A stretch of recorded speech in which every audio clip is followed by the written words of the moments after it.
跟住就係政府公園遊樂場管理員工會主席葉志成先生。葉太早晨，局長早晨，各位尊敬嘅議員早晨。我哋前兩個市政總署咧，公園管理員咧都有呢個職位嘅編制嘅，亦都係受到授權委任嚟到工作嘅。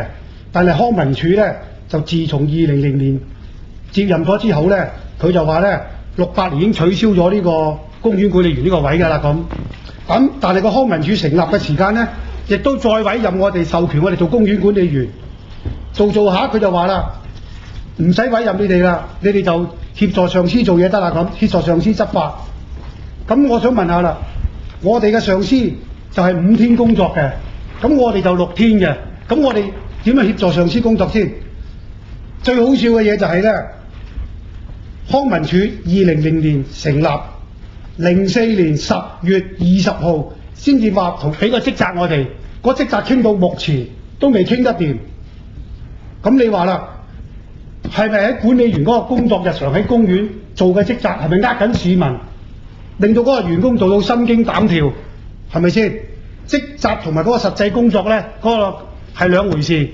咁你冇理由你成日話冇管理員，又話68年執咗笠啦咁，執咗笠點解你康文署成立又擺翻我哋做，委任我哋授權我哋做？咁即係點啊？我哋同佢講5天工作，佢就話你哋係管理員。好啦，我哋話管理員啦，咁佢就話你就係1級工人。咁我哋實際問佢福利，佢就話你係管理員。你唔講福利，佢就話你係1級工人。咁我哋就搞到我哋成個都一塌糊塗，即係傾咗咁多年都傾唔掂。咁實際上攤咗張報紙，有啲公園黃賭毒，點解會有咁樣嘅情形呢？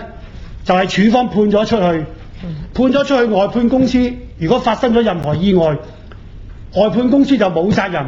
邊個有責任呢？